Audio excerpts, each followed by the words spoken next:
دیکھو لیفٹیننٹ، مجھے اس وقت اپنے آفس میں ہونا چاہیے تھا۔ میں نے کہا، کوشش کرنا مجھے زیادہ دیر نہ ہو۔ میں اپنے ریوالور کی چوری کی اطلاع کرنے آیا ہوں۔ میں نے اسے اپنا لائسنس دکھایا۔ ٹیفورڈ پر حملہ ہونے کے بعد مسٹر چانڈلر نے مناسب سمجھا کہ میں اپنے پاس ریوالور رکھا کروں۔ وہ ریوالور مجھے کل شام ہی ملا تھا۔ جب میں دفتر سے چلا تو اسے کار کے خانے میں رکھ دیا تھا۔ آج صبح دفتر آیا تو جب اسے نکالنے کے لیے خانہ کھولا تو ریوالور غائب تھا۔ میں پوری بات اچھی طرح سمجھنے کے لیے کچھ وضاحت چاہوں گا۔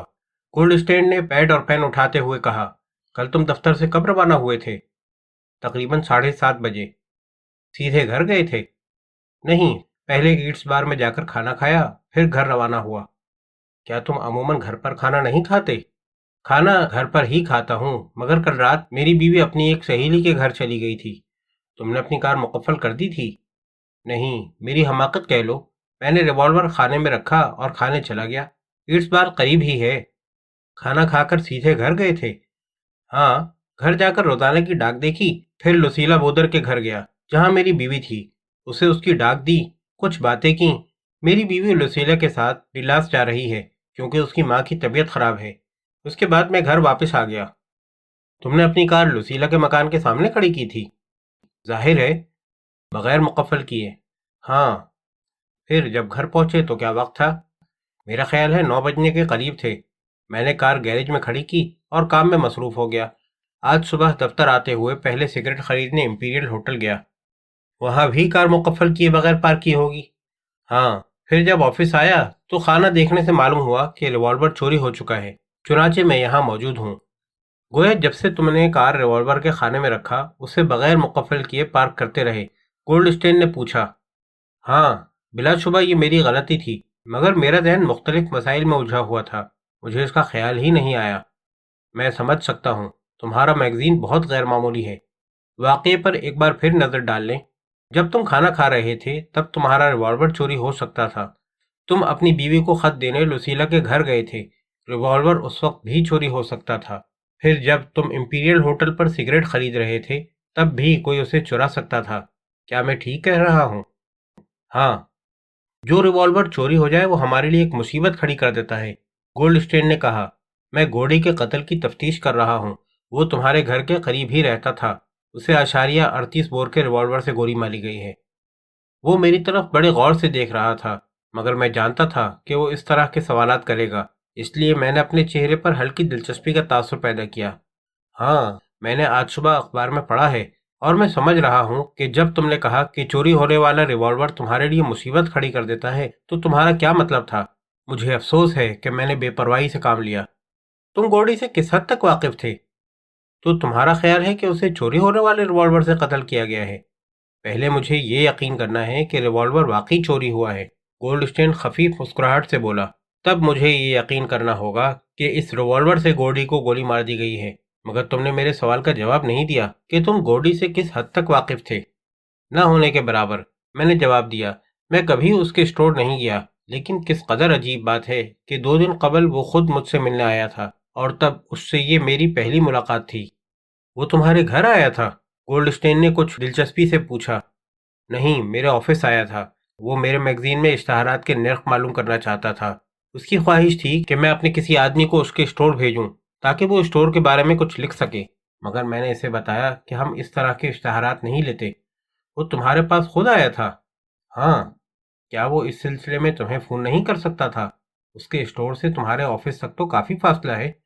میں ہر روز اپنے گھر سے دفتر آتا ہوں، مجھے تو زیادہ فاصلے کا کبھی احساس نہ ہوا۔ ٹھیک کہہ رہے ہو، گولڈ اسٹین نے جواب دیا، پھر کچھ ٹھہر کر بولا۔ میں ایک قتل کی تحقیقات کر رہا ہوں۔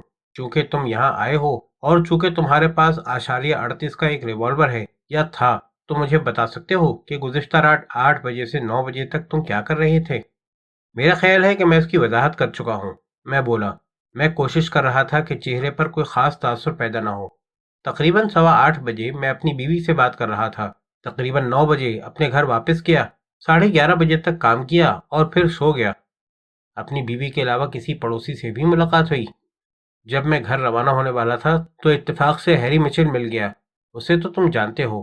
ہم نے چند منٹ بات کی، پھر جب میں اپنی بیوی سے مل کر واپس آیا تھا تو فرینک لیٹمار مل گیا۔ تم اسے بھی جانتے ہو۔ اس سے بھی 2-4 باتیں ہوئیں۔